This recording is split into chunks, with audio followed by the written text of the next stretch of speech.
The great hall of the Galactic Dominion Council buzzed with nervous energy. 12 different alien species sat around the massive circular table, their various forms casting strange shadows under the bright lights. They had called this emergency meeting for one reason: humanity was becoming a problem. Ambassador Vexithera of the Zephyrian Empire stood up slowly. Her crystal body caught the light and threw rainbow colors across the walls. She was old even by her people's standards and had seen many wars, but humans were different from any enemy they had faced before. "Fellow council members," she began, her voice like wind chimes in a gentle breeze, "we have tried everything. Economic pressure, diplomatic threats, even small military actions. Nothing works on these humans." The other ambassadors nodded their various heads, tentacles, and sensing organs. They all knew the problem. Humans had been expanding into space for only 200 years, but they were already causing trouble everywhere they went. They claimed planets that other species wanted. They refused to follow galactic law. Worst of all, they never backed down from a fight. Commander Thok of the warrior race called the Grimjaws slammed his massive fist on the table. His shark-like teeth gleamed as he spoke. "We should just attack Earth directly. My fleets could turn their homeworld into space dust, and lose half our ships in the process," replied Ambassador Quintex, a floating brain inside a glass dome. "Humans are weak individually, but they fight like madmen when threatened. Every battle costs us more than we can afford." The Council had learned this lesson the hard way. 3 years ago, they had tried to take a human colony by force. The battle should have been easy. The humans had only basic weapons and old ships, but they fought for 6 months without surrendering. They turned civilian ships into bombs. They used their own children as spies. By the time the aliens won, they had lost so many ships and soldiers that it felt like a defeat. "There has to be another way," said Ambassador Ilith, a tall being covered in silver scales. "Humans seem to have a weakness we can use. Our research teams have been studying their culture for months." She activated a holographic display that showed images of Earth. The Council watched scenes of humans running from various creatures: wolves, bears, sharks, and spiders. They saw movies where monsters terrorized cities and made people scream. "Look at this," Ilith continued. "Humans are terrified of predators and monsters. Their entertainment is full of stories about creatures that hunt them. Their nightmares are filled with beasts they cannot control. This fear goes deep into their minds." Vexthera's crystal eyes brightened with interest. "Are you suggesting we use psychological warfare instead of direct force?" "Exactly," Ilith said. "We don't need to destroy humanity. We just need to scare them so badly that they will do anything we ask." The Council began to murmur with excitement. This was a new approach. Instead of fighting human stubbornness, they would attack human fear. "But what creature could frighten an entire species?" asked Commander Thok. "Humans have seen many predators on their own world. They might not be scared enough." Ilith smiled, showing rows of needle-sharp teeth. "I have the perfect solution. Deep in our archives, we have records of the most terrifying creature ever discovered, the Void Stalker." A chill went through the council chamber. Even these powerful aliens knew that name. The Void Stalker had been found 300 years ago in the Nightmare Nebula, a region of space where reality itself seemed unstable. The creature had destroyed 3 entire star systems before they managed to capture it. The Void Stalker is 12 feet tall and covered in black armor that seems to absorb light, Ilith explained. It has claws that can cut through anything, even space itself. It can phase in and out of reality, appearing and disappearing at will. When it roars, the sound travels through dimensions and drives people insane. The holographic display showed security footage from the creature's capture. Even through the recording, the council members felt afraid. The Void Stalker moved like liquid shadow, its red eyes burning with alien intelligence. It had taken their entire fleet and thousands of lives to put it into the quantum prison where it now slept. "You want to release that thing?" gasped Ambassador Quintex. "It nearly destroyed our civilization." "Not release," Ilith corrected. "Deploy. We will bring it to Earth and let the humans see what real terror looks like. We won't let it kill everyone, just enough to make them understand that resistance is hopeless." Vexithara thought carefully. The plan was dangerous, but it might work. Humans seemed brave against normal enemies, but the Void Stalker was beyond normal. It was nightmare made real. "The creature has been sedated for centuries," she said slowly. "Can we control it?" "Our scientists believe so," Ilith replied. "We have new quantum restraints that should keep it focused on the mission. We point it at Earth, let it cause some destruction, and then offer to call it off if humanity surrenders. The vote was close, but fear of continued human expansion won. 7 species voted yes, 5 voted no. The decision was made. 3 days later, human ships detected a massive alien fleet approaching Earth. The fleet was bigger than anything seen before, with ships from all 12 council species. At the center of the fleet was a strange vessel that seemed to bend light around itself. Admiral Sarah Kowalski stood on the bridge of the human flagship, watching the alien armada through the main screen. She was a tough woman who had fought in every major space battle of the last 20 years, but even she felt nervous looking at this force. "They're broadcasting on all frequencies," reported her communications officer. "Put it through," Sarah ordered. The main screen changed to show Ambassador Vexithera standing in what looked like a throne room made of crystal. Behind her, the other council members watched with cold eyes. "People of Earth," Vexithera began, "you have been warned many times to withdraw from the contested systems. You have ignored our laws and rejected our authority. Now you face the consequences of your arrogance." The image shifted to show the strange ship at the center of the alien fleet. It was opening like a flower, revealing something dark at its center. "Within this vessel sleeps humanity's darkest nightmare," Vexithera continued. "A creature from beyond your understanding, a predator that has destroyed worlds. We offer you one final chance. Withdraw all human presence from the contested systems within 72 hours, or we will unleash this terror upon Earth itself." The transmission ended, leaving the human fleet in stunned silence. Admiral Kowalski stared at the dark ship, wondering what kind of monster the aliens had brought to their doorstep. On Earth, emergency meetings began immediately. President Chen Martinez called together every military leader, scientist, and advisor he could find.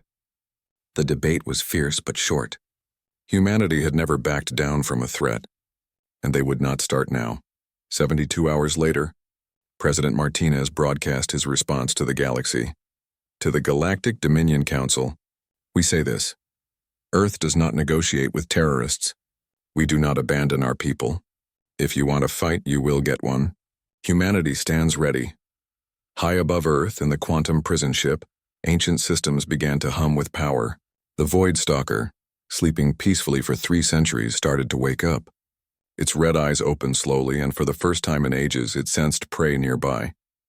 The greatest mistake in galactic history was about to begin. The 72-hour deadline passed like a countdown to disaster. Across Earth, people watched the skies with a mixture of fear and defiance. Military bases went to full alert. Emergency shelters opened in every major city. But most humans simply went about their daily lives, refusing to show fear to the aliens watching from space. Admiral Sarah Kowalski stood in the command center of Luna Base, humanity's military headquarters on the moon. Through the massive windows, she could see the alien fleet hanging in space like mechanical vultures. At the center of the formation, the prison ship waited. "Any response to our counteroffer?" she asked her communications officer. "Nothing, Admiral. They've gone completely silent." Sarah nodded grimly. The human counteroffer had been simple. Both sides withdraw their fleets and settle the dispute through peaceful negotiation. She had not really expected the aliens to accept, but it was worth trying. On the flagship of the Galactic Council fleet, Ambassador Vexithera watched Earth through her crystal eyes. The planet looked so peaceful from space with its blue oceans and white clouds. Soon, she thought, its people would understand the price of defying the Council. "Initiate the release sequence," she commanded. The prison ship began to change. Its dark hull split open like a metallic fruit, revealing layers of complex machinery inside. At the very center, a sphere of pure energy contained the Void Stalker. The creature floated in the middle of the sphere, still unconscious but beginning to stir. Dr. Emily Rodriguez was feeding the tigers at the Central Park Zoo when the alert started blaring. As the head xenobiologist at the Natural History Museum, she had been studying alien life forms for 15 years. She knew the Galactic Council species well, and she knew they were not usually violent. "This doesn't make sense," she muttered, reading the emergency broadcasts on her phone. "Why would they suddenly threaten us with some kind of monster?" Around her, the zoo animals were acting strangely. The tigers paced restlessly in their enclosure. The elephants trumpeted nervously. Even the normally calm pandas seemed agitated. Emily had seen this behavior before when animals sensed danger they could not see. High above the earth, the energy sphere around the Void Stalker began to fade. The creature's eyes snapped open, glowing like red stars in the darkness. It had been dreaming of the hunt of prey running in terror before it. Now it sensed new prey nearby, billions of them all clustered on the blue world below. The Void Stalker stretched its massive form. 12 feet of pure predator, its body was covered in scales that seemed to absorb light itself. Its claws could slice through the fabric of reality, allowing it to phase in and out of normal space. When it moved, it left ripples in the air like heat waves. The creature looked around the prison ship with alien intelligence. It remembered being captured, remembered the pain of the quantum restraints, but now it was free, and there was prey to hunt. Without warning, the Void Stalker phased through the prison ship's hull and into open space. The vacuum meant nothing to it. The cold of space was just another environment to master. It oriented itself toward Earth and began to fall. On Luna Base, every sensor started screaming at once. Admiral Kowalski watched in disbelief as something impossible appeared on her screens. The object was moving toward Earth at incredible speed, but it kept disappearing and reappearing as if it was jumping between dimensions. "What in God's name is that thing?" she whispered. Dr. Rodriguez felt it before she saw it. Every animal in the zoo suddenly went silent, as if some primal instinct had warned them that an apex predator was approaching. She looked up at the sky and saw a dark streak falling like a meteor. The Void Stalker hit Earth's atmosphere and roared. The sound was not just audio. It was a psychic scream that traveled through dimensions and frequencies that human ears were never meant to hear. Every person in New York City felt it in their bones. Car alarms went off across the city. Windows cracked for miles around. The creature landed in Central Park with an impact that shook the ground like an earthquake. Trees were flattened in a perfect circle around the landing site. The few people nearby ran screaming as the Void Stalker rose to its full height. It was everything the council had promised and worse. Standing 12 feet tall, it looked like a living shadow given form. Its scales reflected no light, making it appear as a hole in reality itself. When it moved, space seemed to bend around it. Its claws left glowing tears in the air that took several seconds to heal. News helicopters circled overhead, broadcasting live footage to the world. Military units surrounded the park, but their weapons seemed useless against something that could phase in and out of existence at will. The Void Stalker began to hunt. It moved through the city like a nightmare made real, phasing through buildings and leaving destruction in its wake. But something was wrong. The creature expected fear, panic, and chaos. It expected its prey to run in mindless terror. Instead, it found something unexpected. Dr. Rodriguez had grabbed her emergency kit and was running toward Central Park instead of away from it. Her kit contained tranquilizer guns designed for dangerous alien species, plus a variety of synthetic foods that could feed almost any carbon-based life form. "This is insane," she muttered as she ran through the panicking crowds. "But if that thing is just an animal, then it can be understood." Behind her, a small crowd of other scientists and zoo workers followed. They had all seen Emily work with dangerous creatures before. If anyone could handle the situation, it was her. The Void Stalker was demolishing a hot dog stand when it sensed something different. Among all the fleeing humans, one small figure was moving toward it instead of away. The creature paused, confused. In all its centuries of hunting, nothing had ever approached it willingly. Emily stopped about 50 feet from the creature, close enough to study it, but far enough to dodge if it attacked. She had dealt with scared and angry animals her whole career. This thing might be from another dimension, but it was still following recognizable behavior patterns. "Easy there, big guy," she said in the calm, soothing voice she used with all dangerous animals. "Nobody wants to hurt you. You're just scared and confused, aren't you?" The Void Stalker's red eyes focused on this strange little human. It tilted its massive head, trying to understand why this prey was not running. Every instinct told it to attack, but something held it back. This was new. This was interesting. On the council flagship, Ambassador Vexithara watched the scene with growing alarm. The Void Stalker was supposed to be terrorizing the city, not having a conversation with a human scientist. "Why has it stopped?" demanded Commander Thok. "Order it to continue the attack." "I cannot," Vexithara replied, her crystal form flickering with stress patterns. "The creature is not under our direct control. We can only guide its general behavior. On Earth, Dr. Rodriguez slowly reached into her kit and pulled out a package of synthetic meat. She had developed the recipe herself for feeding alien carnivores at the zoo. It contained proteins and nutrients that most predator species found irresistible. "Are you hungry?" she asked the Void Stalker, holding out the meat. "I bet you haven't had a good meal in a long time." The creature's nostrils flared. It could smell the meat, and the scent triggered memories of feeding rather than hunting. For the first time in centuries, the Void Stalker felt something other than the urge to kill.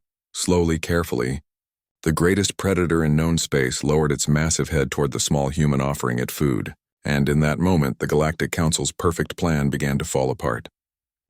Dr. Emily Rodriguez held her breath as the Void Stalker's massive head moved closer to the offered meat.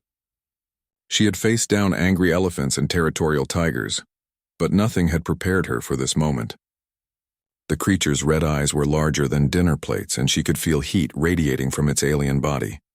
The Void Stalker stopped just inches from her outstretched hand. This close, Emily could see that its scales were not truly black but rather seemed to contain tiny stars, as if pieces of deep space were embedded in its skin. The creature's breathing was deep and measured, and she realized it was studying her as carefully as she was studying it. "That's it," Emily whispered, using the same tone she used with frightened animals at the zoo. "Nobody's going to hurt you. We just want to understand." The creature's nostrils flared again as it sniffed the synthetic meat. Emily had designed the formula to appeal to predators from dozens of different worlds. The proteins were arranged in patterns that triggered feeding responses rather than hunting instincts. Very slowly, the Void Stalker extended something that might have been a tongue. It was dark purple and covered in tiny sensory organs. When it touched the meat, Emily felt a slight electric shock run up her arm. The creature was not just tasting the food, it was analyzing her biochemistry. For a long moment, nothing happened. The world held its breath as the most dangerous predator in the galaxy decided whether to accept a meal from a human scientist. Then, in one quick motion, the Void Stalker took the meat from Emily's hand. The crowd of news helicopters overhead captured every second as the creature chewed thoughtfully. Emily could see intelligence in its eyes, a calculating awareness that went far beyond simple animal instinct. This was not just a monster, it was a thinking being. "You're not from around here, are you?" Emily said, reaching slowly for another piece of meat. "I bet you've been alone for a long time." On the Council flagship, chaos was erupting in the command center. Ambassador Vexthera watched the video, feeds in disbelief as their ultimate weapon accepted food from a human hand. "This is impossible," snarled Commander Thok. "The Void Stalker is the apex predator of the known galaxy. It does not make friends. Our psychological profiles of humans must be wrong," said Ambassador Quintex, his brain pulsing frantically inside its dome. They were supposed to run in terror, not offer dinner. Ambassador Yelith was studying the readouts from the creature's biomonitors. The Void Stalker's stress levels are dropping rapidly. Its brain patterns are changing from hunting mode to something else entirely. "What kind of something else?" Vexithara demanded. "I'm not sure," Yelith admitted. "The patterns are unlike anything in our records. It's almost as if the creature is curious." Back on Earth, Emily was having the most important conversation of her career. She had quickly realized that the Void Stalker was not just intelligent, but also starved for social contact. Its body language reminded her of zoo animals that had been kept in isolation too long. "How long have you been alone?" she asked, offering another piece of meat. "Years? Decades?" The creature made a sound that was not quite a roar and not quite a whine. Emily had heard similar sounds from elephants separated from their herds. This was the voice of loneliness. Around the park, the military units that had surrounded the area were getting new orders. Instead of preparing to attack, they were being told to observe and record. Dr. Rodriguez had somehow made contact with the alien creature, and everyone wanted to see what would happen next. Other scientists were arriving at the scene. Dr. Marcus Webb from the linguistics department was setting up equipment to analyze the creature's vocalizations. Dr. Sarah Kim from the psychology department was taking notes on its behavior patterns. Even Dr. Alan Foster, who studied quantum physics, was fascinated by the way the creature seemed to exist, partially outside normal space-time. "Emily," called Dr. Webb, "try talking to it some more. I'm picking up complex patterns in its vocalizations. This thing might actually have language." Emily nodded and turned back to the Void Stalker. The creature had finished the second piece of meat and was looking at her expectantly. She decided to try something bold. "My name is Emily," she said clearly, pointing to herself. "Emily, can you understand me?"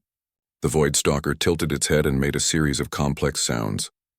The vocalizations had rhythm and structure, like words in an alien language. Dr. Webb's equipment was recording everything, analyzing the patterns for signs of meaning.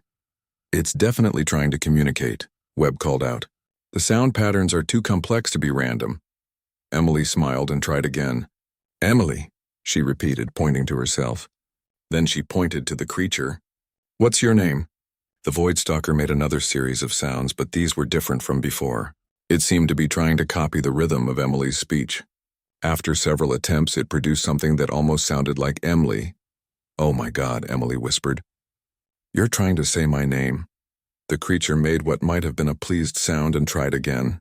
"Emily," it repeated more clearly this time. The crowd of scientists burst into excited chatter. First contact protocols were being rewritten on the spot as humanity realized they were not dealing with a mindless monster but with an intelligent being capable of learning human language. Emily decided to push further. She pulled out her phone and showed the creature her reflection on the screen. "Emily," she said, pointing to the image. Then she held the phone up so the creature could see itself. "What do you call yourself?" The Void Stalker looked at its reflection for a long moment. Then it made a complex sound that seemed to contain harmonics impossible for human vocal cords to produce. The sound had layers and depth like music made of starlight. "We'll never be able to pronounce that," Emily said with a laugh. "How about I call you Shadow?" "You look like you're made of living shadow." The creature repeated shadow several times, getting the pronunciation better each time. Then it made its real name again and pointed to itself before saying shadow and pointing to Emily. "I think it understands the concept of nicknames," Dr. Kim observed. "It's showing remarkable cognitive flexibility." Emily was beginning to understand the situation. The Void Stalker, Shadow, had been imprisoned for centuries with no social contact. It was not naturally a destroyer of worlds. It was a highly intelligent predator that had been driven mad by isolation and fear. "You've been alone for so long," Emily said gently. "No wonder you were angry, but you don't have to be alone anymore." Shadow made a soft sound that reminded Emily of a cat's purr, if cats were 12 feet tall and made of living starlight. The creature was beginning to relax, its aggressive posture shifting to something more like curiosity. A new sound interrupted the moment, the roar of military jets overhead. The human air force was arriving, weapons armed and ready to attack if the creature showed any signs of hostility. Shadow's head snapped up at the sound, and Emily saw the predator instincts flare back to life. The creature's scales darkened and reality began to bend around its claws. "No, wait," Emily called out, stepping between Shadow and the approaching jets. "They're not here to hurt you. They're just scared like you were scared."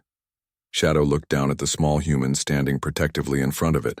In all its centuries of existence, nothing had ever tried to protect it from danger. The concept was so alien that it took several seconds for the creature to process what was happening.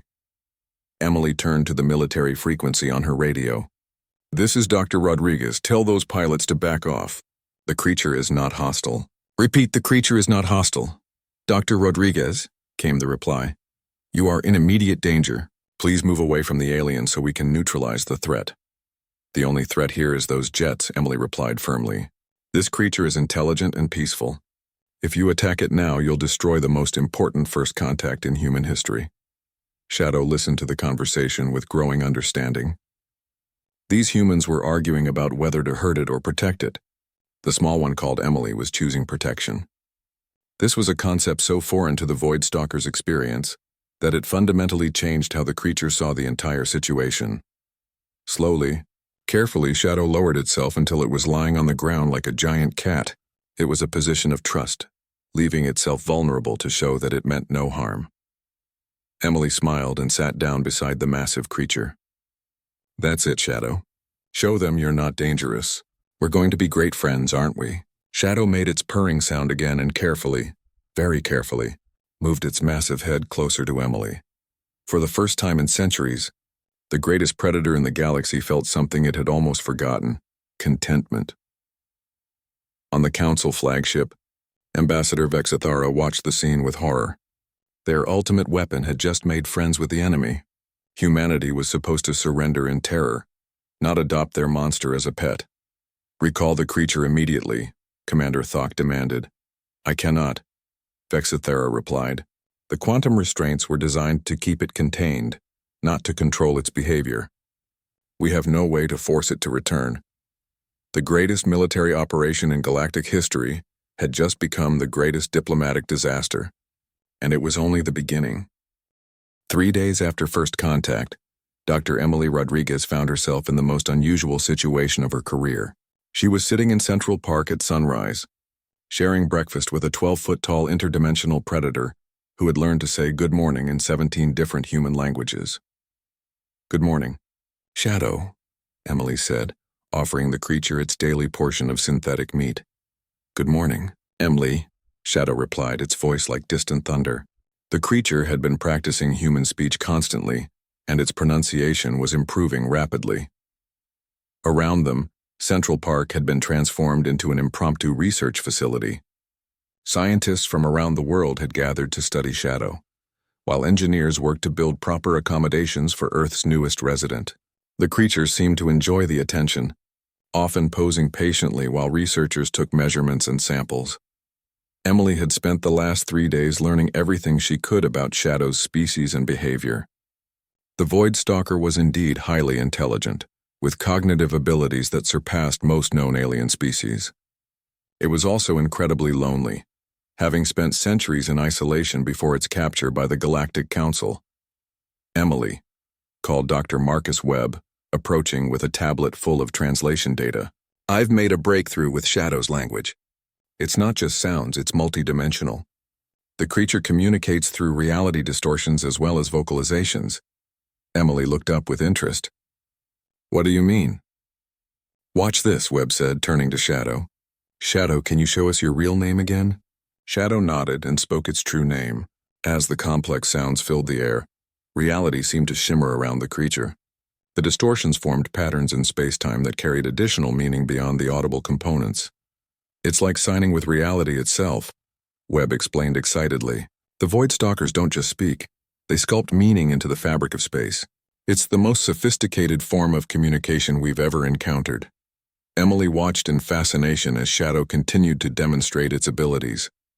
The creature could phase partially out of reality, becoming translucent and ghost-like. It could extend its claws into other dimensions, reaching through solid objects without damaging them. Most remarkably, it could create small tears in space that allowed it to step from one location to another instantly. These abilities weren't meant for hunting, Emily realized. They're for communication and exploration. Shadow's species are natural scientists. Shadow perked up at hearing its species discussed. Over the past few days, it had shared fragments of memories about its home world, a place where reality was fluid, and creatures like itself studied the mysteries of the universe. The Void Stalkers were not conquerors but scholars, using their dimensional abilities to explore places other beings could never reach. The Galactic Council completely misunderstood what they were dealing with, Emily said. They saw Shadow's abilities and assumed it was a weapon. But it's actually a researcher, like us. Dr. Sarah Kim, the psychology expert, nodded in agreement. Shadow shows all the signs of an intelligent being forced into survival mode. Its aggressive behavior was a trauma response, not natural predation. As if understanding the conversation, Shadow made a sad sound and created a small reality distortion. Within the shimmer, images appeared. Memories of its capture, the terror of imprisonment, the long centuries of solitude. Emily saw flashes of Shadow's homeworld, where beings like it lived in harmony with the shifting realities of their dimension.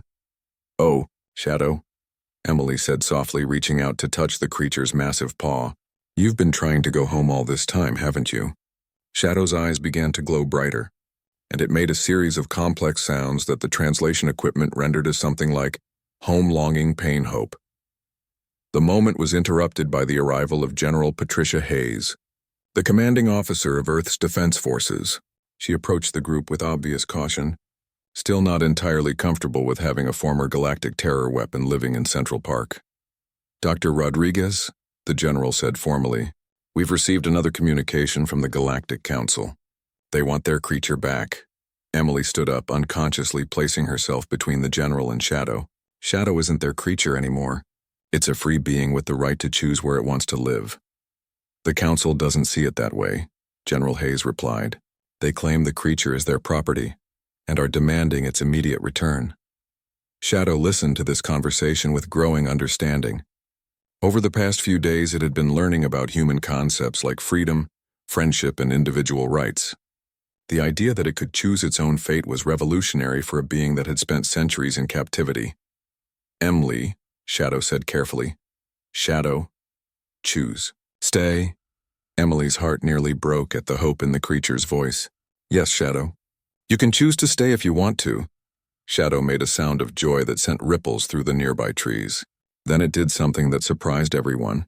It began to dance. The creature's movements were graceful and complex, involving phase shifts through multiple dimensions. It was clearly a cultural expression, a celebration from Shadow's home world. This is incredible, Dr. Kim observed.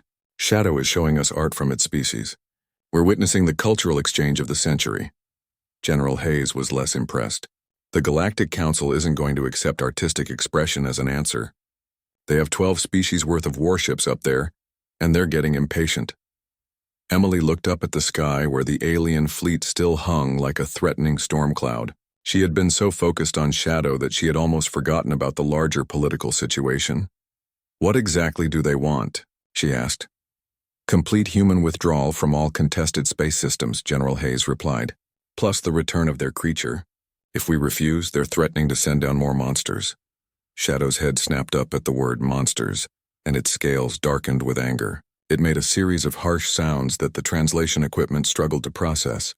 What did it say? Emily asked Dr. Webb. Webb checked his readouts with confusion. It's insulting them, in very creative ways. Apparently calling Shadow's species monsters is deeply offensive. Emily turned to Shadow with interest. You don't like being called a monster, do you? Shadow, not monster, the creature replied firmly. Shadow is teacher, explorer, friend. Council call monster because Council fear what Shadow knows. What do you know that scares them so much? Shadow's eyes brightened, and it created one of its reality distortions. Within the shimmer, Emily saw images of the galaxy from Shadow's perspective. She saw worlds where the Council's member species oppressed younger civilizations, systems where they had destroyed entire cultures to maintain their power. Oh my God, Emily whispered. You've been watching them. You know what they've really been doing out there? Shadow nodded gravely. Shadow people study all realities. See Council truth. Council fear Shadow, tell others. The pieces began to fall into place in Emily's mind. The Galactic Council hadn't just been trying to terrorize humanity. They had been trying to silence a witness to their crimes. Shadow's species had the ability to observe events across multiple dimensions and realities. They were natural historians of the galaxy's hidden truths. This changes everything, Emily said, turning to General Hayes. Shadow isn't just a potential ally, it's evidence of the Council's corruption. General Hayes looked skeptical. You're asking me to base Earth's defense strategy on the word of an alien monster.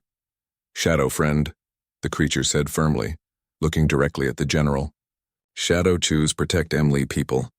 Council lie to General Hayes. The general stared into Shadow's alien eyes and saw something that surprised her. Honesty, intelligence, and determination. This was not a mindless weapon, but a being capable of moral choices. If you really want to help us, General Hayes said slowly, then we need to know everything about the Council's capabilities and intentions. Shadow nodded eagerly and began to create a series of complex reality distortions. Within the shimmers, detailed images appeared showing the Council fleet's true composition, their weapon systems, and their strategic weaknesses. The creature was providing humanity with a complete intelligence briefing on their enemies. This is better than any spy satellite, General Hayes admitted. How much of this information can you share? Shadow share all truth, the creature replied. Shadow people believe truth must be free. Council hate truth sharers. Emily realized they were witnessing something unprecedented, not just first contact with an alien species, but the formation of an alliance based on shared values rather than fear or need. Shadow's people valued knowledge and truth above all else, principles that aligned perfectly with humanity's scientific curiosity. Shadow, Emily said, Would you be willing to help us communicate with other species? To share the truth about what the Council has been doing? Shadow's response was to stand up to its full height and roar, not in anger but in joy. The sound echoed across dimensions, and for a moment Emily could swear she heard other voices answering from far away. Shadow called truth sharers, the creature explained. Many beings want truth. Shadow help Emily people make alliance of truth. General Hayes looked up at the Council fleet hanging over Earth and smiled grimly. Ambassador Vexithera thinks she brought us a weapon of terror. 6 months after the Galactic Council's greatest military failure, Earth had become the strangest planet in known space. Ambassador Vexithera stared at the intelligence reports with her crystal form, flickering in patterns of confusion and despair. The situation had spiraled so far beyond their original plan that she was beginning to question everything she thought she knew about galactic politics.